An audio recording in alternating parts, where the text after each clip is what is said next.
দীক্ষা কি শুধু একটা মন্ত্র? জীবাত্মার সঙ্গে পরমাত্মার মিলন যিনি ঘটান, মানে যে পদ্ধতির মাধ্যমে ঘটে সেইটাকে দীক্ষা বলে। মানুষের মধ্যে, জীবাত্মার মধ্যে যে নেগেটিভিটিটা ছিল সেটা পজিটিভিটিতে কনভার্ট করছে, একেবারে ভরিয়ে দিচ্ছে।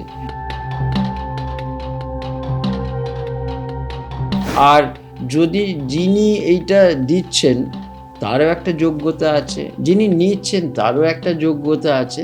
এই বিষয়ে কিন্তু আমাদের শাস্ত্রকাররা এত সুন্দর করে বলেছেন। এই মন্ত্রটা, একটা মন্ত্র নিলাম, তারপরে সেটাকে আমি শিখেই তুলে রাখলাম, কুলঙ্গিতে তুলে রাখলাম, হবে না। রোজ আমাকে একবার হলেও জপ করতে হবে। এই যদি জপটা না করি তাহলে কিন্তু গুরু দিয়েছেন বীজ, ভক্তিবাড়ি তায়ে স্যাঁচো না, এই ভক্তিবাড়ি সিঞ্চন হলো না, তাহলে এক সময় কিন্তু ওই মন্ত্র ঘুমিয়ে পড়বে, কোনো কাজ করবে না। আবার পুনর্মূষিক ভব, অর্থাৎ আমি যেখানে ছিলাম সেখানেই থাকবো।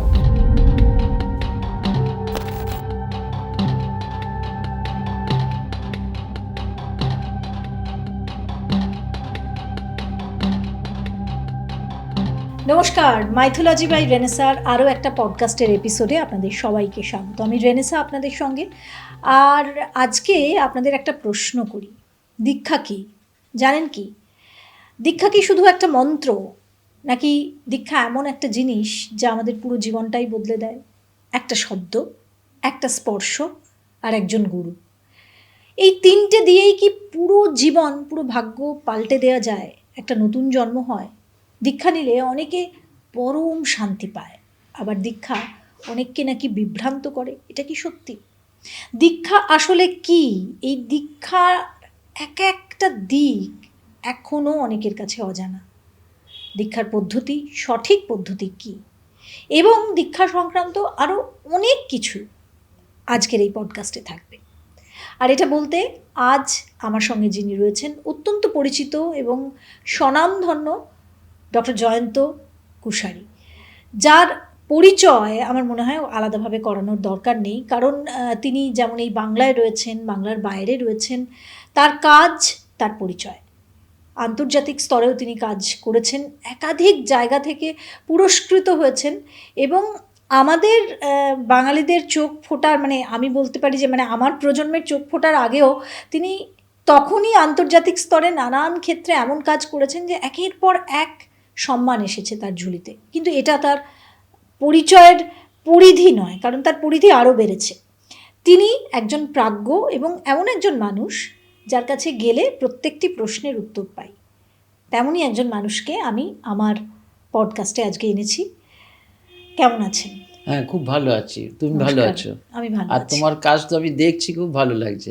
আপনিও এর মধ্যে রয়েছেন। একদম একদম, যাদেরকে নিয়ে চলছো খুব ভালো করছে তারা কাজ। ধন্যবাদ। একদম। আমি প্রথমেই আপনার কাছে জানতে চাইবো, এই দীক্ষা নিয়ে একটা কনফিউশন আছে অনেকের মনে, যে দীক্ষাটা আসলে কি? বিশেষ করে এখন তো মানুষের জীবনে শান্তি হারিয়ে যাচ্ছে, খুব তাড়াতাড়ি অনেকে দীক্ষা নিতে চাইছে, সেটাও কি সঠিক? আমি প্রথমেই সোজা প্রশ্ন, খুব সহজ করে বুঝিয়ে দিন, দীক্ষা কি? দীক্ষাটা যেহেতু একটা আধ্যাত্মিক কর্ম, যেমন হচ্ছে জীবাত্মার সঙ্গে জীবাত্মার মিলন হচ্ছে বিবাহ, তেমনি জীবাত্মার সঙ্গে পরমাত্মার মিলন যিনি ঘটান, মানে যে পদ্ধতির মাধ্যমে ঘটে সেইটাকে দীক্ষা বলে। আমি ডেরিভেশনে আসব। এবং যিনি এই কাজটা সম্পন্ন করেন, অনেকটা সায়েন্সের ভাষায় বললে অনুঘটকের কাজ করেন। অন্যভাবে যিনি ঘটকের, ঠাকুর শ্রীরামকৃষ্ণ গুরুকে ঘটক বলেছেন, যে শিষ্যকে তার আরাধ্যের কাছে পৌঁছে দেওয়া বা মিলন ঘটানো বা পরিচয় করার যিনি ধারক বাহক, তিনি হচ্ছেন গুরু। এবারে আমাদের শাস্ত্রে দীক্ষা সম্বন্ধে কি বলছে, এই জায়গাটায় আসি। দীক্ষা বলছে, দিয়তে বিমলং জ্ঞানম ক্ষিয়ন্তে পাপরাশয়। একটা কথা, দিয়তে বিমলং জ্ঞানম, এখানে কিন্তু এক বচন, দিয়তে। দা ধাতু আত্মনেপদী হলে দিয়তে, তাহলে দদাতি হয়। পরশৈপদী হতে। দ্বিতীয়তে বিমলং জ্ঞানম, আমরা বলি যে তুই আমায় জ্ঞান দিচ্ছিস, জ্ঞান দেওয়া এবং বিমল জ্ঞান দেওয়া, যে জ্ঞানের মধ্যে কোনো মালিন্য নেই, বিমল জ্ঞান। এই বিমল জ্ঞান, যে জ্ঞানের মধ্যে কোনো কলুষতা নেই, পঙ্কিলতা নেই, মালিনতা নেই, মালিন্য নেই, সেই জ্ঞানটা তিনি দেন। তাতে হলো কি, তুমি বলবে সো হোয়াট, তাতে হলো কি, এটা আমার কানের পাশ দিয়ে বেরিয়ে গেল না, এত সহজে বেরোবার নয়। তিনি সেখানে কিন্তু এমন কিছু কিছু প্রক্রিয়া, আমরা যখন দীক্ষার পদ্ধতিতে আসব, প্রক্রিয়ার মাধ্যমে এই বিমল জ্ঞানটা দেবেন, সেটা কিন্তু মাথার ওপর দিয়েও বেরিয়ে যাবে না, আবার তার না বোঝার কারণটাও হবে না। আর পরের শব্দটাই বলল যে ক্ষিয়ন্তে পাপরাশয়, ক্ষিয়ন্তে মানে ক্ষয় হয়ে যায়, এখানেও কিন্তু আত্মনেপদী, এবং ওটা যদি এক বচনে থাকে আর এইটা কিন্তু বহু বচনে, ওটা ক্ষিয়তে হওয়ার উচিত ছিল, কিন্তু ক্ষিয়ন্তে পাপরাশয়, অর্থাৎ পাপ রাশি, যে বিমল জ্ঞানটা তিনি দিলেন সেই পরিমাণ ছোট্ট যদি ইউনিটে সেটা দেন, সমস্ত পাপ রাশি তাতে ধুয়ে যায়, পাপ ও রাশয়। যেমন রামের ক্ষেত্রে বলা হচ্ছে না, রাম নামে যত পাপ হরে, সাধ্য কি নরের তত পাপ করে একবার রাম নামটা। তেমনি গুরু যখন এই বিমল জ্ঞানটা দেন, একটা ইউনিট দিলেন, এমন কিছু কিছু ওষুধ আছে না, একটা ইউনিটেই তার কিন্তু কাজ করে, এবং পাপ রাশি ধুয়ে মুছে সাফ হয়ে যাচ্ছে। অর্থাৎ মানুষের মধ্যে, জীবাত্মার মধ্যে যে নেগেটিভিটিটা ছিল, সেটা পজিটিভিটিতে কনভার্ট করছে, একেবারে ভরিয়ে দিচ্ছে।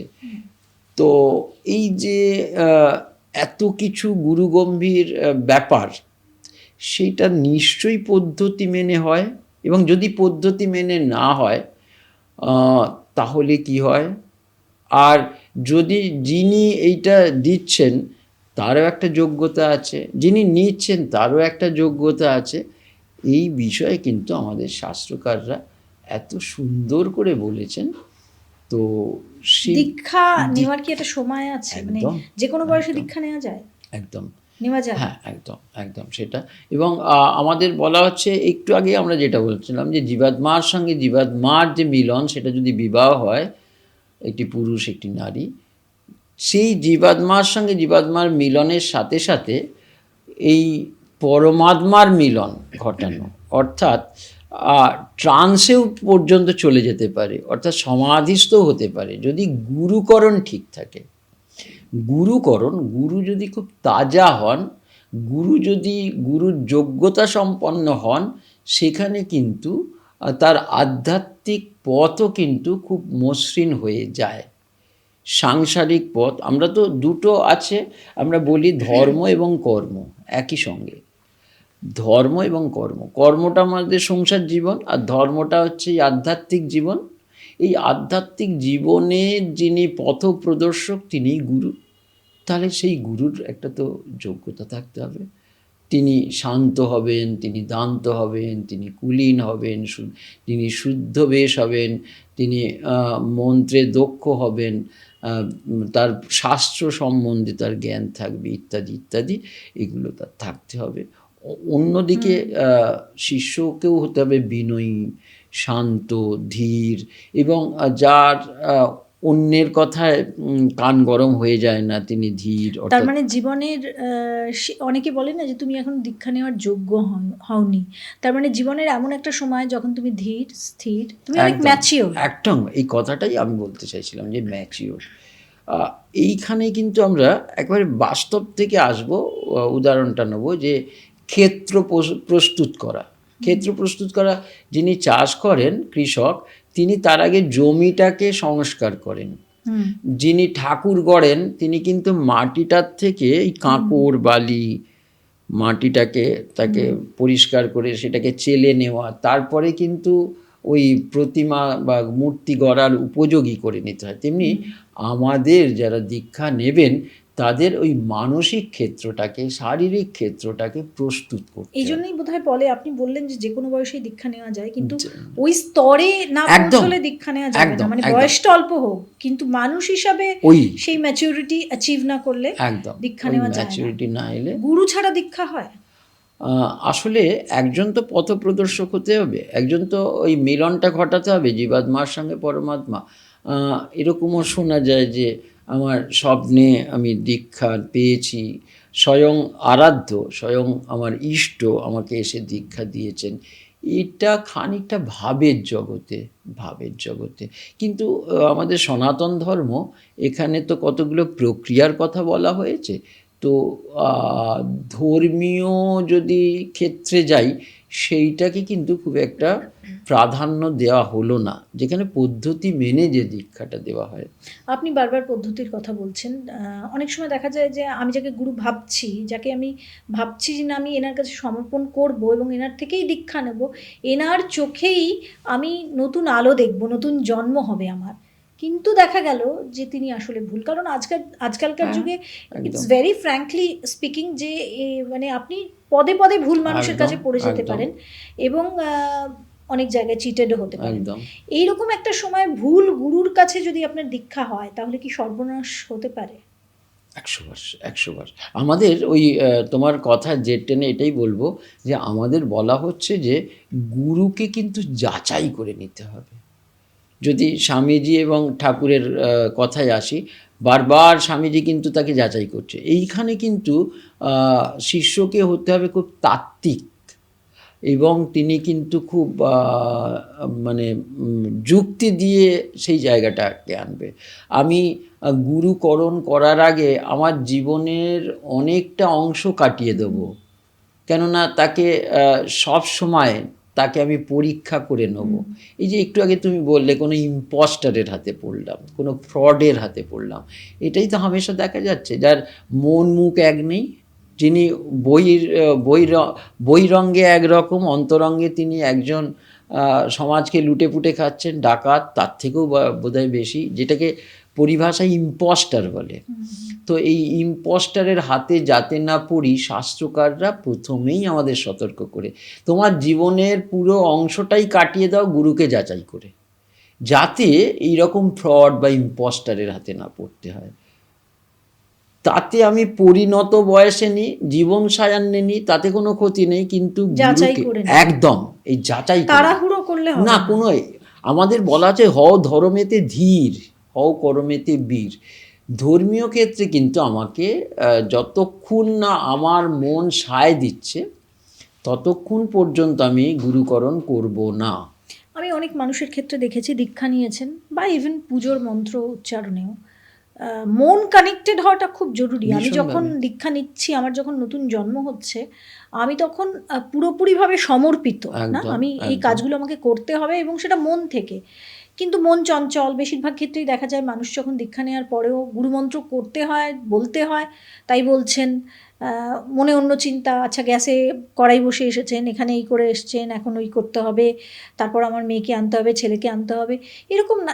এইভাবে দীক্ষা নেওয়ার কি কোনো মানে আছে? একদম না, একদম। এই দীক্ষাটা যদি দেখনদারি হয় তাহলে পুরোটাই নষ্ট হয়ে ইভেন যাবে। পুজো, একদম পুজো এবং দীক্ষা যদি দেখনদারি হয় তাহলে কিন্তু না নেওয়াই ভালো। সারা জীবন আমি অদীক্ষিতই থাকবো।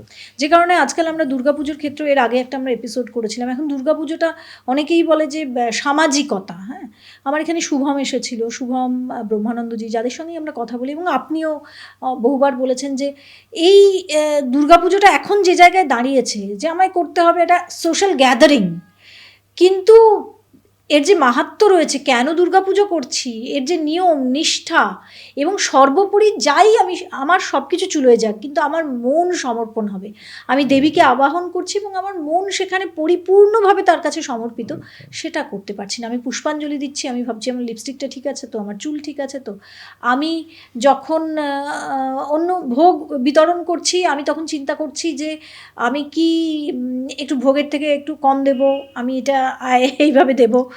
এই যে এগুলো হয়, এইভাবে না পুজো হয় না দীক্ষা হয়, এটা কি সত্যি? একদম একদম। আমি যেটা করব নিষ্ঠার সঙ্গে করব, যেটুকু সময় থাকবো সেটা পুরোটাই তদ্গত চিত্ত, তন্নিষ্ঠ ভাব, ওর বাইরে আমি কিন্তু যাব না।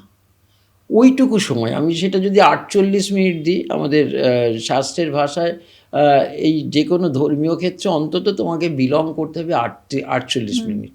তো ওইটুকু সময় আমি পিওরলি ওইটার প্রতি ইনভলভ থাকবো, অন্য কিছু চিন্তা আমার মন মানসিকতায় আসবে না, আদারওয়াইজ আমি করব না, না। তাতে কোনো ক্ষতি নেই। ক্ষতি নেই। আমাদের ধর্ম, আমাদের সনাতন ধর্ম কাকে বাধ্য করছে না, যার জন্য আমাদের আস্তিক নাস্তিক দুটো দর্শনই আছে। আমাদের আস্তিক দর্শন নাস্তিক দর্শন দুটোই আছে, এবং নাস্তিকদের বেশি প্রাধান্য দেওয়া হয়েছে বলার ক্ষেত্রে। চারবাক দর্শন তো এরা তো বিলং করছে আমাদের, তাদেরকে ব্রাত্য করে দেওয়া হয়নি তাদেরকে, আমাদের সেই উদারতা আমাদের ধর্মে রয়েছে। এইটার জন্যই সনাতন ধর্ম। দীক্ষা নিলে কি পূর্বজন্মের পাপ কেটে যায়? এটা সত্যি? ওইখানেই আমাদের বলা হচ্ছে যে সপ্ত জন্মার্জিত এবং ইহজন্ম এবং আগামী সপ্ত জন্মের যে ভাবি যে পাপগুলো সেইটা দূরীভূত হয়। মূল মূল সংকল্পে মূল বাক্যটা এটাই যে ধর্মার্থ কামমোক্ষ, মোক্ষার্থম, এই দীক্ষাটা নেওয়া হয়। ধর্ম অর্থ কাম মোক্ষ, যেটাকে শাস্ত্রের ভাষায় চতুর্বর্গ বলছে। আসলে কি দেয়া হয়? গুরুমন্ত্র। গুরুমন্ত্র, একটা বিশেষ কোনো ইষ্ট দেবতার মন্ত্র। একদম একদম সেটাই দীক্ষা। হ্যাঁ, এখানে একটা তো পদ্ধতি মেনে দিতে হয়। সেটা হচ্ছে প্রথম আমাদের বলা হচ্ছে যে এখানে ওই যিনি দীক্ষা নেবেন বা যিনি বা যারা দীক্ষা নেবেন তাদের কিন্তু রাশি, লগ্ন, নক্ষত্র এটা দিতে হবে। এরপরে সেটা আমাদের কতগুলো চক্রের বিচার আছে। চক্রের বিচার মানে কুলাকুল চক্র, অকডম চক্র, অকতহ চক্র, ধনী ঋণী চক্র। এইভাবে যেমন রাশির একটা সংখ্যা আছে, আমি ধরে নিলাম কর্কট রাশি 4 নম্বর 4। আবার কারুর নক্ষত্র দেখা গেল 5, 4 5 9। আবার আমার রাশি লগ্ন নক্ষত্র লগ্নের একটা যে সংখ্যা আছে এইটা যোগ করে তারপরে এই যে চক্রের বিচারের ফলে তাকে ভাগ করতে হবে। এই যে ভাগফল যেটা এলো সেইটাই কিন্তু আমাদের ওই তত অক্ষর বিশিষ্ট তার বীজ হবে। এবারে আমার বংশ বিলং করছে বৈষ্ণব, কেউ রাম, কেউ কৃষ্ণ, কেউ অন্যান্য নৃসিংহ টিসিংহ, যা হোক একটা মধুসূদন, গোপাল হতে পারেন। আবার কোনো বংশ শাক্ত, আবার কেউ শৈব, কেউ হয়তো সৌর, কেউ গানপত্য। এইভাবে আমাদের সেই বংশের যে ধারা সেটাকে কিন্তু আমরা ফেলে দিতে পারবো না। সেইটা আর একটা জিনিস হচ্ছে যে সেটা হয়তো সেই বংশে তার কিছুই জানা নেই, সেক্ষেত্রে আমাদের বিচার করতে হবে যে তিনি কাকে ভালোবাসেন, শক্তি, শিব নাকি আমাদের বিষ্ণু বিষয়ক কাউকে। তো সেটাকে দিতে হবে এবং তার সঙ্গে যেটা ম্যাচ করছে সেই অক্ষর বিশিষ্ট বীজ এলো, সেইটা আবার এরপরে যেদিনকে দীক্ষা দেওয়া হবে সেদিন কিন্তু এটাই অশ্বত্থপত্রে এই বীজটা লিখতে হবে। এই বীজটা লেখার পর সেখানে আবার বলা হয়েছে কোনোটা কর্পূরের জল, কোনোটা চন্দন ইত্যাদি ইত্যাদি দিয়ে লিখতে হবে, অষ্টগন্ধ এটা দিয়ে। এবং তার যেমনভাবে আমরা প্রতিমা বা মূর্তির প্রাণ প্রতিষ্ঠা করি, এই মন্ত্রেরও কিন্তু সেখানে চৈতন্য, যেটা প্রাণ প্রতিষ্ঠা বলা হচ্ছে, এই অক্ষর বিশিষ্ট বীজের চৈতন্য আনতে হবে, মানে তাকে জাগাতে হবে। বীজ কথাটা হচ্ছে একটা কভার জিনিস, যেমন ছোলাটা ততক্ষণই বীজ আকারে থাকতে যতক্ষণ পর্যন্ত তার ত্বক অর্থাৎ ছোলার খোসাটা যতক্ষণ না মুক্ত হচ্ছে সেটা বীজ। এই বীজটা কোন রেশিওতে জলে এবং মাটিতে বা হাওয়াতে থাকলে সেটা অঙ্কুরিত হয়, সেইটাই হচ্ছে গুরুর কাজ, সেটা যাতে অঙ্কুরিত হয়। আদারওয়াইজ যদি এই প্রক্রিয়াটা না মেনে করা হয় তাহলে এই হরলিক্সের শিশিতে ছোলা জীবনেও অঙ্কুরিত হবে না। গুরু মন্ত্র, গুরু দিয়েছেন বীজ, ভক্তি বাড়ি তাই স্যাচনা, আমাদের রামপ্রসাদ বলছেন। তো গুরুদত্ত এই যে বীজ, সেখানে ভক্তি বাড়ি দিয়ে তাকে যদি আমি সিঞ্চন করি তখন সেটা অঙ্কুরিত হয়। এবং এই চৈতন্য মন্ত্র, যেটা যেটা প্রাণ প্রতিষ্ঠা হলো, সেই মন্ত্রটা তখন কিন্তু কথা বলবে। আদারওয়াইজ কিন্তু যদি এই চৈতন্য উৎপাদন না করা হয়, তাহলে কিন্তু সেই মন্ত্রটা কোনোদিনই অ্যাক্টিভই হলো না। অ্যাক্টিভ হলো না। এরপরে কিন্তু তার 10টা সংস্কার আছে। এই মন্ত্রের যে 10টা সংস্কার, সেটা কিন্তু গুরু করবেন। আচ্ছা। তারপরে তাকে এরপরে পুরস্চরণ বিধিতে কিন্তু সেই মন্ত্র দেওয়া হবে। পুরস্চরণ বিধিটা একটু সংক্ষেপে আমরা বলি। পুরস্চরণ বিধি মানে পুরঃ অগ্রত চরতি ইতি অনট করে পুরস্চরণ হলো। তো পুরস্চরণ বিধিটা হচ্ছে যে আমি যে মন্ত্রটা দেবো, সেই মন্ত্রটা গুরু কিন্তু টেস্ট করে দেবেন। তিনি আগে জপ করবেন। তিনি জপ করবেন কেমন? টার্গেট হলো 10,000, তিনি 10,000। এইবারে এইটা বলছে কলৌ সংখ্যা চতুর্গুণম, কলিযুগে এইটা 4 গুণ জপ প্রতিদিন? না, ওই যে দীক্ষা দেওয়ার আগে যে মন্ত্রটা বেরিয়ে এলো মাতৃকা যন্ত্র থেকে, ওই মন্ত্রটা নিয়ে গুরু নিজে আগে টেস্ট করবেন। কেননা আমার শিষ্যে সেটা সইবে, তো তিনি নিজে টেস্ট করবেন। এখানে গুরু কিন্তু নিজে একজন গিনিপিগ হয়ে গেলেন। এই 10,000 যদি টার্গেট থাকে, তাকে 40,000 জপ করতে হবে, তত অক্ষর বিশিষ্ট। এবং আমাদের এই বীজগুলো 1 থেকে 24 অক্ষর বিশিষ্ট হতে পারে। ওই যে এরিথমেটিক ক্যালকুলেশনে এলো চক্রের বিচার করে, এবং সেইটা 40,000 জপ করলেও 10,000-এর রেশিওতে কাজ করবে। এটাই পুরস্চরণ বিধি। এই জপটা সেখানে বলা হচ্ছে। এই জপের 10%, অর্থাৎ যদি 10,000 হয়, তার 10%, 10th, সে হচ্ছে হবন, আহুতি দিতে হবে। আহুতি দিতে হবে। এবং তার 10% হচ্ছে তর্পণ, তার 10% হচ্ছে মানে 100 তর্পণ। তারপরে তার 10% হচ্ছে অভিষেক, অর্থাৎ 10। তার 10% হচ্ছে কুমারী পুজো। আমাদের তন্ত্রে সবসময় কুমারী পুজো এবং ব্রাহ্মণ ভোজন। তাহলে একটি কুমারী পুজো এবং একজন ব্রাহ্মণকে ভোজন করাতে হবে। এরপরে হচ্ছে আমাদের যে ওই চৈতন্য দায়িনী যে মন্ত্রটা, সেই মন্ত্রটা গুরু তার মাথায় অভিষিঞ্চন করবেন 108 বার। এই 108 বার অভিষিঞ্চন করার পর এরপরে গুরু বলবেন যে তোমাকে আমি এই মন্ত্রটা দেব। তখন শিষ্য বলবেন দদস্য।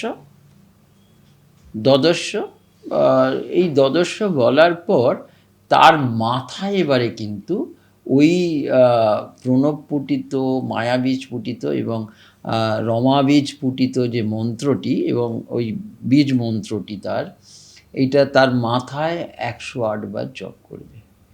এরপরে কিন্তু তাকে ওই দক্ষিণ কর্ণে, এবং যদি ব্রাহ্মণেতর হয় তখন ঋষ্যাদির ন্যাস নেই, আর ব্রাহ্মণ হলে তাকে ঋষ্যাদির ন্যাস, অঙ্গন্যাস, এই বীজন ন্যাসটা করিয়ে তার দক্ষিণ কর্ণে, এবং মায়েদের ক্ষেত্রে বাম কর্ণে এই মন্ত্রটা দেবেন। মানে মেয়েদের বাঁ কানে, আর ছেলেদের হলে ডান কানে। আমি যদি আপনার কাছে আরেকবার জিজ্ঞেস করি যে ছেলেদের এবং মেয়েদের দীক্ষাদানের কি আলাদা কোনো পদ্ধতি? পদ্ধতিটা একই, খালি ওই আমাদের গুরুজি যে মন্ত্রটা শোনাবেন, মানে দীক্ষা দেবেন, সেই মন্ত্রটা মায়েদের ক্ষেত্রে বাঁ কানে, আর ছেলেদের ক্ষেত্রে ডান কানে, এবং শূদ্রদের ক্ষেত্রেও বাঁ কানে। মানে এক্ষেত্রেও কোনো আলাদা আছে? হ্যাঁ, এইখানে বলা হচ্ছে যে আমাদের জানি যে মায়েদের ক্ষেত্রে যে বাঁ দিকটা কিন্তু ভালো, কেন এমনি আমরা বলি যে মেয়েদের বাঁ চোখটা নাচলে কিছু প্রাপ্তি ঘটে। আমরা মায়েরা কিন্তু যখন নাকি ওই তিলক দেয়, তার মায়েরা বাঁ হাতেই দেয়। তো মেয়েদের ক্ষেত্রে, আবার ছেলেদের ক্ষেত্রে হচ্ছে ডান চোখ নাচা ভালো, যদিও এগুলো আমাদের ভক্তিবাদের জায়গা, এবং ডান দিকটা ভালো, আর মেয়েদের ক্ষেত্রে বাম দিকটা। তো এর মধ্যে কোনো অন্য কিছু ভাবলে হবে না, এক একজন এক একটা হতেই পারে। একটা বিষয় আপনার থেকে আমি জানার চেষ্টা করব যে এই যে দীক্ষা নিলে বলা হয় না যে পুনর্জন্ম বা নতুন জন্ম, এই নতুন জন্ম কেন? মানে তার কি অনুভূতি, ভাব সব কিছুই আলাদা হয়ে যায়, নাকি এই মন্ত্রটা দিয়ে তাকে শুদ্ধকরণ করা হয় মোক্ষ লাভের ক্ষেত্রে, বা অন্য, মানে দীক্ষাটা মানুষ নেবে কেন, কি কারণে? আমরা যখন নাকি পুজো পাঠ কিছু করতে যাই, সেখানে বলা হচ্ছে যে অদীক্ষিত যিনি বা যিনি গুরুমন্ত্র নেননি, ইষ্টমন্ত্র নেননি, তার যে আধ্যাত্মিক ব্যাপার সেটা মলমূত্র আকারে আমার আরাধ্যের কাছে যায়, অর্থাৎ প্রপার ওয়েতে গেল না। সেক্ষেত্রে আমার যে জীবাত্মা পরমাত্মা, অর্থাৎ আমার মধ্যে যে নেগেটিভিটিগুলো ছিল, আমার হিংসা, আমার দেশ, আমার যে মানুষের প্রতি বৈর ভাব, সেই ব্যাপারগুলো কিন্তু আস্তে আস্তে কেটে যায়। জগৎটা তার কাছে হয়ে ওঠে যে মা বলছেন না সারদা মা, যে জগতে তোমার কেউই পর নয়, সবাই আপন। আর দোষ দেখতে হলে অন্যের দোষ দেখো না, নিজের দোষ দেখো। তখন কিন্তু এই যে পরশ্রী কাতরতা চলে যাবে, পরদোষ বিক্ষণতা চলে যাবে, আমি অন্যের দোষ দেখার যে ভাব, এগুলো চলে যাবে। আধ্যাত্মিক মনস্ক হবে, এবং যা কিছু মানুষের ভালোর জন্য, যে কোনো জীবসমূহের ভালোর জন্য, লিভিং বিংস যারা আছে তাদের সকলের ভালোর জন্য একটা সুন্দর মন তৈরি হবে। মনের মধ্যে একটা প্রশান্তি মমতাময় আসবে, প্রশান্তি একদম আসবে, কিন্তু প্রশান্তি আসবে। যাদের আসে না, হ্যাঁ, কিন্তু দীক্ষা নেওয়ার সেখানে পরেও বোধহয় কোথাও গন্ডগোল আছে। আমরা বাংলায় বলি না, হিন্দিতে বলি না, ডাল মে কুচ কালা।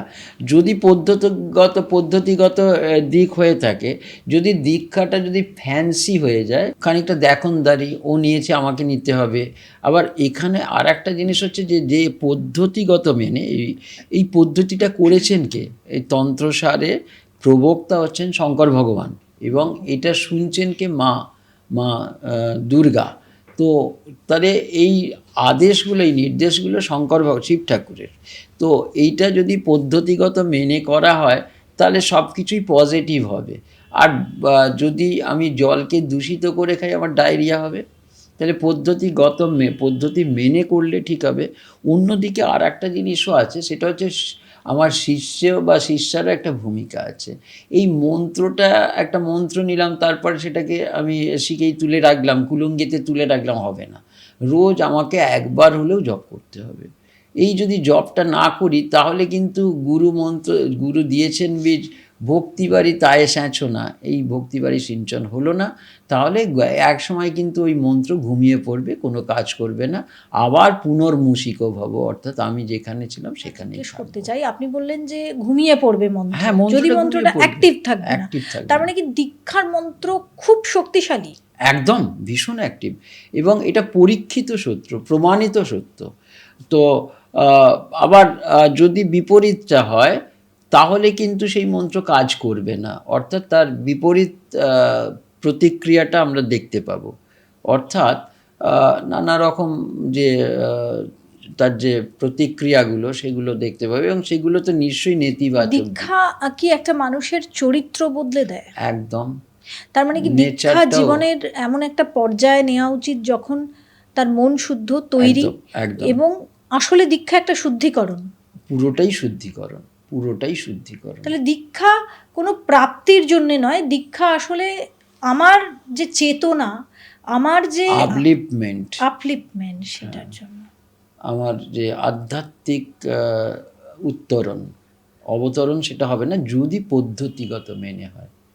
যদি চাওয়া পাওয়ার দিক থেকে ভাবি, না, তাহলে শান্তি, একদম শান্তি পাবো। হ্যাঁ, একদম একদম। আমাকে নিষ্কামভাবে দীক্ষা নিলে কি হয়? কিছুই হয় না। তুমি আধ্যাত্মিক মনস্ক হয়, যেটা মানুষ পায় না, সেটা হচ্ছে শান্তি। সেই শান্তিটা এখানে কিন্তু একেবারে বিরামহীন শান্তি, অনন্ত। দীক্ষা কি একটা মানুষের অহংকার, অহংবোধ ভেঙে দিতে পারে? একদম একদম। আবার সেই একই কথা বলবো, প্রপার ওয়েতে হলে। আর যদি সেটা দেখনদারি হয়, হুজুগ হয়, নিতে হয়, অন্যরা নিচ্ছে, সেটা হলে হবে না। আমার মনটা যখন চাইবে, আমি সেই মুহূর্তে, তাতে আমার সারা জীবন পাত করে দিই, শেষ বয়সে নেবো, সেটাও ঠিক আছে, কিন্তু এর মধ্যে হুজুগ, দেখনদারি, এটা যেন না আসে। তাহলে কিন্তু তার অ্যাকশনটা বিপরীতমুখী হবে। এই জায়গাটা আমাদের কিন্তু সচেতন হতে হবে। দীক্ষা আর ক্ষেত্রে গুরু এবং কুলগুরু, হ্যাঁ, এটার কি ভূমিকা? হ্যাঁ, গুরু, ওই যে আমরা প্রথমেই তার লক্ষণ দেখলাম।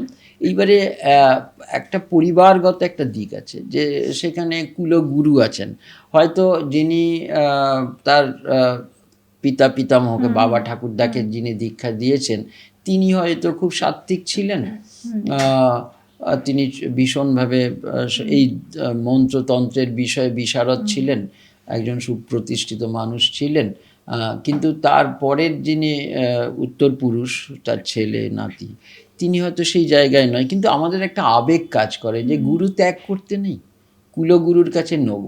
এইখানে কিন্তু আমার শাস্ত্র তন্ত্র আমাকে বলছে যে না, তুমি সেই কুলগুরুর কাছে তোমার ওই আচার ও প্রথম ধর্ম আচারকেই প্রাধান্য দিতে হবে, যে কুলগুরু ত্যাগ করতে নেই, এক্সেপ্ট তিনি যদি বলেন দেখুন আমি কিন্তু অপারগ, আমি এই ব্যাপারটা জানি না, আপনি অন্য একজন গুরু দেখে নিন, তার যদি অনুমতি থাকে তাহলে আমি গুরবন্তর অর্থাৎ অন্য গুরুর কাছে, আমার মনোনীত একজন গুরু, আমি যাকে মনে প্রাণে শ্রদ্ধা করি তার কাছে আমি যেতে পারি।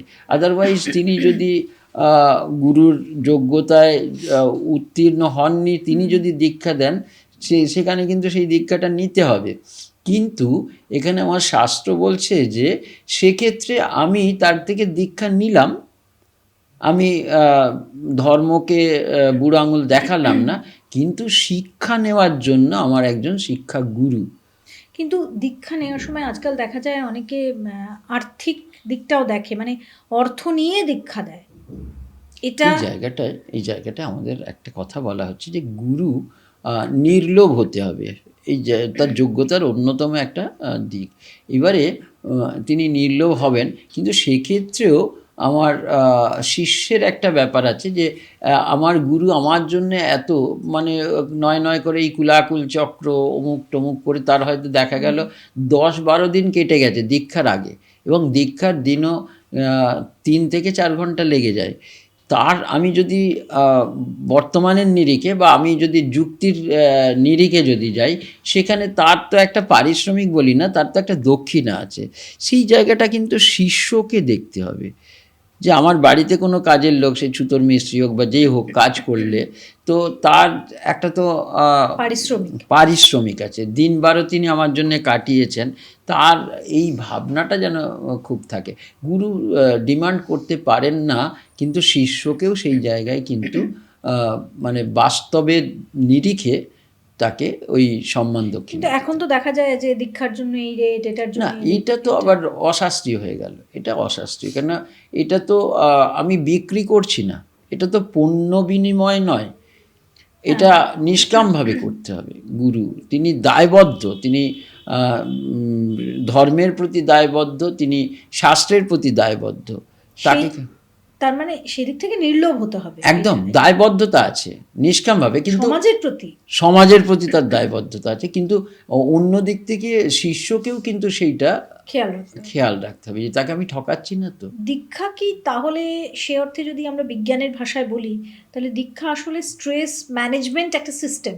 একদম একদম, এইটা কিন্তু আবার আমি ঘুরে ফিরে বলবো যে এটা পরীক্ষিত সত্য এবং প্রমাণিত সত্য, যদি ঠিকভাবে হয়।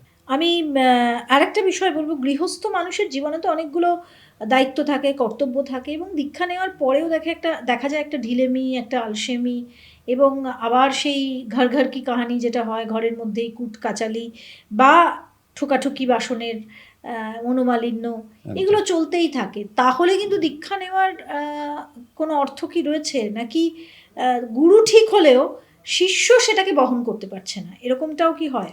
একদম, আমি ঠিক কথাই বলেছি, খুব সুন্দর পয়েন্টটা। এখানে গীতায় কৃষ্ণ ভগবান একটা বলছেন যে চঞ্চলং হি মন কৃষ্ণ প্রমাথি বলবৎ দৃঢ়ম। চঞ্চল মনটা আমার চঞ্চল, এই মুহূর্তে আমি হয়তো এখানে আছি, কিন্তু বোম্বের অফিসে আমার কি কাজ হচ্ছে, বা দিল্লির অফিসে কি কাজ হচ্ছে, বা অ্যাব্রডে কি কাজ হচ্ছে, আমার মনটা চলে গেছে, কিন্তু আমি এই কাজে আছি। তাহলে মনটা ভীষণ চঞ্চল। কৃষ্ণ ভগবান গীতায় বলছেন যে চঞ্চলং হি মন কৃষ্ণ, চঞ্চল তার স্বাভাবিক ধর্ম মনের। প্রমাথি বলবৎ দৃঢ়ম, যেভাবে একজন মানে একজন সারথি যে এই চঞ্চল ঘোড়াকে লাগাম পরায়, তেমনি আমার মনটাকেও কিন্তু ওইখানটায় লাগাম পরাতে হবে। এইখানে কিন্তু গুরু তার ভূমিকা পালন করেছেন, শিষ্যকেও দেখতে হবে যে আমি যেন মানে ইন্দ্রিয়াসক্ত না হয়ে পড়ি, বা আমার যে নেগেটিভিটিগুলো, সেটা হিংসা, রাগ, দ্বেষ, মানুষকে ঠকানো, ইঁদুর দৌড়ে সামিল হওয়া, এই জায়গাগুলোকে তাকে পরিহার করতে হবে। এবং তিনি আবার যেন নিত্য সেই জব করেন, তার মানে দিনে একবার হলেও তাকে এই জবটা করতে হবে। অর্থাৎ এই মন্ত্র যেন না কোনোভাবে উপোস যায়, তাকে কিন্তু রোজ জব করতে হবে, অ্যাক্টিভ রাখতে হবে। সেটা করে হতে পারে, মালায় হতে পারে। গুরু কি বদলানো যায়? এখানে আমাদের বলা হয়েছে, খুব সুন্দর একটা প্রশ্ন, যে গুরু বদলানো যায়। যে বলছে কেমনভাবে বদলানো যায়, বলছে যে যেমনভাবে ভ্রমর, যদি ভ্রমর একটা ফুলে তার পর্যাপ্ত মধু পেয়ে যায়, সে অন্য কোথাও যাবে না। কিন্তু সে যদি না পায় আর একটা ফুলে যাবে, তাতেও যদি না তুষ্ট হয় আর একটা ফুলে যাবে। এই করে করে তার যতক্ষণ যে ইগারনেসটা, তার যতক্ষণ না তৃষ্ণা মিটবে, ততক্ষণ তিনি একটা গুরু থেকে আর একটা গুরবন্তর গম বলা হচ্ছে, গুরু থেকে অন্য গুরুতে যায়, গুরবন্তর হচ্ছে। তো তিনি কিন্তু করতে পারেন, কিন্তু আমাদের প্রত্যেকটা গুরুর প্রতি তার যেন একটা ভক্তিভাবটা, তার প্রতি শ্রদ্ধাটা যেন না উঠে যায় প্রত্যেকটা গুরু। কেন আমাদের গুরুর ক্ষেত্রে আমাদের তান্ত্রিক গুরু আছে, প্রেমিক গুরু আছে, যোগী গুরু আছে, এই রকম যে আমাদের 4 প্রকার গুরুর কথা বলা হচ্ছে। মানে যোগী গুরু ছাড়াও বেদান্ত, যেমন ঠাকুরের ক্ষেত্রেই আমরা দেখতে পাচ্ছি, শেষ পর্যন্ত তিনি তোতাপুরীর কাছে বৈদান্তিক দীক্ষা নিয়েছিলেন। তো এইখানেও কিন্তু তৃষ্ণা মেটার একটা ব্যাপার আছে। আমাদের তো অনেকগুলো পথ আছে, সেই পথে যদি শিষ্যের মধ্যে একটা তৃষ্ণা, একটা ইগারনেস যদি থাকে, তিনি কিন্তু এই গুরবন্তর গমন করতে পারেন। দীক্ষার পরে মানুষের ব্যক্তিত্ব বদলে যায়, না মাইন্ডসেট বদলে যায়, নাকি শুধু আচরণ, বিহেভিয়ার বদলে যায়? এবারে যদি তার মাইন্ডসেটটা বদলে যায়, তাহলে বাকি দুটো অটোমেটিক এসে যাবে, বিহেভিয়ার বদলাবে। এবং তার মধ্যে সে হয়তো খিটখিটে মেজাজের ছিল, সে হয়তো মানুষকে ঠিক তুচ্ছ তাচ্ছিল্য করতো, তার মধ্যে কিন্তু একটা বিরাট একটা পরিবর্তন আসবে। এই পরিবর্তনটা কিন্তু পজিটিভ। একেবারে আজকের ভাষায় বললে 180 ডিগ্রিতে চেঞ্জ হয়ে যাবে। না, আমার একটা খুব সহজ বিষয় মনে হচ্ছে, যে যারা ধর্ম পূজারী, যারা রোজ এমনিতে পুজো করেন বা মন্ত্র উচ্চারণ করেন, মেডিটেশন করেন, আত্মশুদ্ধি এমনিতেই ঘটান, বিবেক জাগ্রত করেন, মানুষ হিসাবে খুব সৎ, তারা তার ইষ্ট দেবতা বা এক বা একাধিক সেই দেবতার কাছে বা ঈশ্বরের কাছে, ভগবানের কাছে প্রার্থনা করেন, মনকে কানেক্ট করতে পারেন। অনেকে থাকে না, পুজো আর্চা সব কিছুই করছেন, এই একটা মাথা ঠুকলেন চলে গেলেন, না সেটা নয়, কানেক্ট করতে পারছেন। এবং এটা যেন একটা মানে বন্ধন, সে যতটুকু সময়। এই সব মানুষের, এই ধরনের আধ্যাত্মিক ম্যাচিওর মানুষের কি সত্যি দীক্ষার দরকার হয়, নাকি ঈশ্বরের মন্ত্র তো তিনি নিচ্ছেন, আবার গুরুর মন্ত্র কিসের দরকার, নাকি এই সমস্ত মানুষদেরও দীক্ষার প্রয়োজন হয়? একদম, এই সমস্ত মানুষেরও দীক্ষার প্রয়োজন হয়, যদি সেইটা তার মধ্যে জাগে, সেই তৃষ্ণাটা জাগে, যে আমি সবই তো ঠিক মতো করছি, কোথাও যেন আমার কি পদ্ধতিগতভাবে ভুল হয়ে যাচ্ছে। এইখানেই একজন মেন্টারের দরকার, এইখানেই একজন ট্রেন্ড ফিলোসফার, গাইডের দরকার। কোনো মানুষটাই তো সম্পূর্ণ নন, তিনি তার একেবারে মেথডিক, তিনি তার মন মানসিকতায় ঠিক আছেন, যেটুকু করেন একেবারে পিওর, একবারে পুরোটাই পবিত্রভাবে করেন, হয়তো অল্প সময় করেন, হয়তো তার মধ্যে দেখনদারি নেই, দিনান্তে সে কিন্তু সারাদিনের কাজের পর ভগবানকে একটু প্রণাম করেন, কিন্তু এত কিছুর পরও দীক্ষা নেওয়ার একটা প্রয়োজনীয়তা আছে। কেন আছে? নাহলে একটা সময় যখন তিনি জীবনের উপান্তে চলে আসবেন, জীবন ছায়ান্নে চলে আসবেন, যখন তিনি একেবারে কর্মক্ষমতা হারিয়ে ফেলবেন, ফলত সেই সময় কিন্তু তাকে ওই একটা না পাওয়ার একটা অতৃপ্ত বাসনা জাগবে। তো তখনই কিন্তু এই গুরুর একটা বিরাট ভূমিকা আছে। আমরা এই পডকাস্টটার একদম শেষ পর্বে এসে গেছি। আপনি এতক্ষণ অনেক কিছু বললেন, কিন্তু জব না করলে কি হয়, বা জব করলে কি হয়, ভালোভাবে না করলে কি হয়, এর কোনো উদাহরণ আছে যেটা মানুষকে একটা শিক্ষা দেবে? হ্যাঁ, তিনি দীক্ষা নিলেন, তো এক গুরু, তিনি একজন পরিব্রাজক, তা তিনি এক শিষ্যকে এক মুঠো জব দিলেন। জব দিয়ে বলল যে বাবা, এইটা তোমায় আমি দিয়ে গেলাম, তুমি এটা খুব সযত্নে রক্ষা করো, সযত্নে রক্ষা করো। তিনি রেখে দিলেন সেই জবটাকে, কোনো একটা পাত্রে রেখে দিলেন। আবার আর একজনকেও দিলেন, বাবা তোমাকে আমি এই এক মুঠো জব দিলাম, তুমি এটা খুব সযত্নে রক্ষা করো। তো প্রথমজন যাকে দিয়েছিল সে কিন্তু সযত্নে রক্ষা করছে, কিন্তু গুরু যেটা বলতে চেয়েছেন সেটা সে বুঝলো না। দ্বিতীয়জন কিন্তু এই জবটাকে শস্যক্ষেত্রে এটাকে ছড়িয়ে দিল। ছড়িয়ে দেওয়ার পর কি হলো, এই এক মুঠো শস্য থেকে, এক মুঠো জব থেকে তার অনেক জব গাছ বেরোলো। সেই জব থেকে তিনি জবের আটা, ছাতু ইত্যাদি ইত্যাদি করে অনেক ব্যবসা করলেন। করার পর একটা সময় ওইটা থেকে আরও বাড়লো, ওইটা থেকে আরও বাড়লো, বাড়তে বাড়তে তিনি দেখা গেল একটা কুঁড়ে ঘরে ছিলেন। তিনি একটা সময় 12 বছর বাদে তিনি বিরাট ধনী হলেন এবং বিরাট অট্টালিকা করেছেন। অন্যদিকে প্রথমজন সেটা রেখে দিয়েছিল, রেখে দেওয়ার ফলে জবের যে ধর্মটা সেখান থেকে সেটা ভুয়ো হয়ে গেল। সেখান থেকে কতগুলো কীটের আকারে কতগুলো পাখাওয়ালা ডানাওয়ালা কতগুলো বেরোলো, পতঙ্গ বেরোলো, বেরিয়ে গেল, ভুসি হয়ে গেল, সেটা কোনো কাজ করলো না। 12 বছর বাদে পরিব্রাজক এই গুরু যখন এলেন, খোঁজ নিলেন, তখন বললে, কই হে বাবা, তোমাকে যে আমি জব দিয়ে গেছিলাম সেটা কি হলো? বললো, বাবা আপনি তো বলেছেন আমাকে সযত্নে রক্ষা করতে, তো সেইগুলো আর আমার কাছে নেই, সেগুলো ভুয়ো হয়ে গেছে, তার ভেতর থেকে কতগুলো পতঙ্গ বেরিয়েছে, তো আমি তো বাবা আপনাকে দিতে পারলাম না। বলে, আমি তোমায় বললাম না তুমি এটা সংরক্ষণ করো, কিন্তু আমাকে ফেরত দিতে হবে, তো তুমি এটা খিলাপ করলে। তারপরে তিনি গেলেন, খোঁজ নিয়ে দেখেন সেই দ্বিতীয়জন যাকে দিয়েছিলেন তিনি কিন্তু চিনতে পারছেন না, তার তো কুঁড়ে ঘর ছিল। তারপরে জিজ্ঞেস করলো, অমুককে, ওই গোপাল ঘোষ বা যা হোক একজন, তাকে যে দিয়ে গেছিলাম, বললো না না, উনি তো এখন বিরাট অট্টালিকা করেছেন। তখন তার কাছে গিয়ে বলল, বাবা আপনাকে আমি কয়েক বস্তা জব দেবো।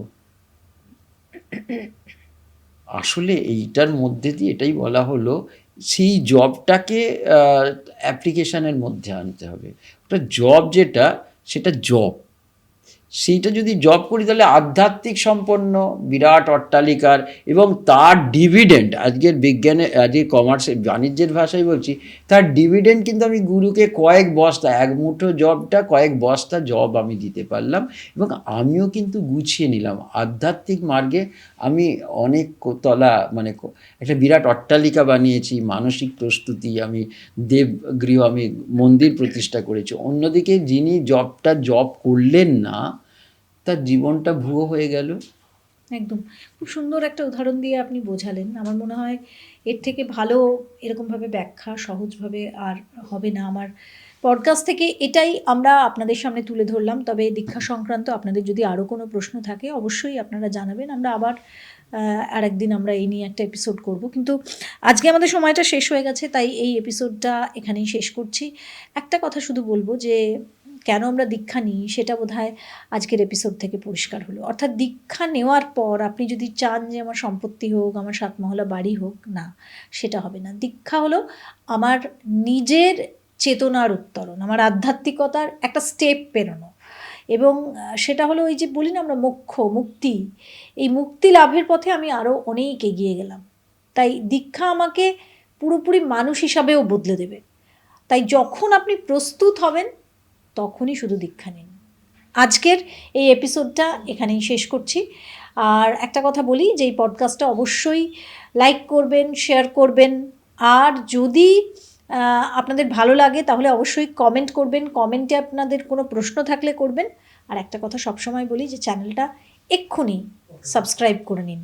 আমাকে যদি আপনারা জানাতে চান কোনো বিষয়ে, এবং আপনাদের যদি কোনো মন্তব্য থাকে, আপনাদের গ্রামে গঞ্জে শহরে যদি কোনো ধর্মীয় স্থল থাকে, কোনো তার মাহাত্ম্য থাকে বিশাল, আমাকে যদি সেটা জানাতে চান তাহলে অবশ্যই আমার মেল আইডি যেটা আমি দিয়ে দেবো ডেসক্রিপশন বক্সে, ওখানেই আমাকে জানাবেন। সবাই ভালো থাকবেন, আর এই ভিডিওটাকে অনেক অনেক শেয়ার করুন, কারণ দীক্ষা কী, এটা আমরা দীক্ষা তো নিই, কিন্তু দীক্ষা আসলে কী, দীক্ষা আমাদের কিসের বিকাশ ঘটায় সেটা আমরা বুঝতে পারি না। সবাই ভালো থাকবেন। আরও একটা পডকাস্ট নিয়ে হাজির হয়ে যাব খুব শিগগিরই। নমস্কার। নমস্কার।